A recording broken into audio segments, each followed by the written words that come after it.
તમારા કિડ્સ રોબ્લોક્સ રમી રહ્યા છે?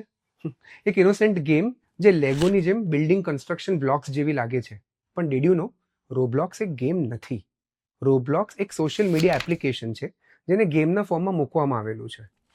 તમારામાંથી મોટાભાગના લોકોએ પોતાના બાળકોને નાનપણમાં સમજાવેલું હશે કે સ્ટ્રેન્જર સાથે વાત ના કરી શકાય. પણ ડીડ યુ નો, તમારા 8, 9, 10 ને 12 વર્ષના બાળકો ખરેખર રોબ્લોક્સ ઉપર જ્યારે રમે છે ત્યારે સામે બેઠેલું માણસ 8, 9 કે 10 વર્ષનું નથી હોતું. એ 30 થી 45 યર્સના લોકો હોય છે જેમણે અલગ અલગ અડિક્ટિવ ગેમ્સ બનાવેલી છે, જેના કારણે રમવા માટે બાળકો વારંવાર એપ્લિકેશન ઉપર પાછા આવે. આ એપ્લિકેશનમાં ઇન-એપ ચેટનો એક ઓપ્શન હોય છે અને એકબીજા સાથે શેર કરવાનો ઓપ્શન્સ હોય છે.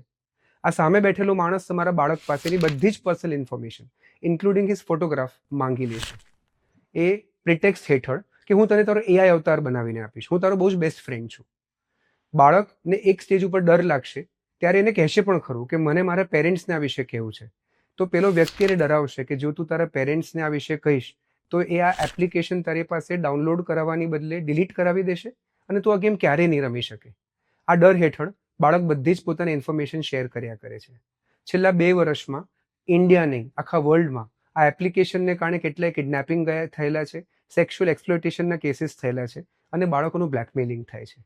રોબ્લોક્સ એ સ્ટ્રેન્જર્સને એક્સપોઝ કરતું કેવું એપ્લિકેશન છે કે જેનાથી તમારા બાળકોનું સાયબર બુલિંગ, ટ્રોલિંગ થઈ શકે છે અને આગળ જતા એઆઈના યુઝથી એમની ઇમેજીસનો દુરુપયોગ થઈ શકે છે.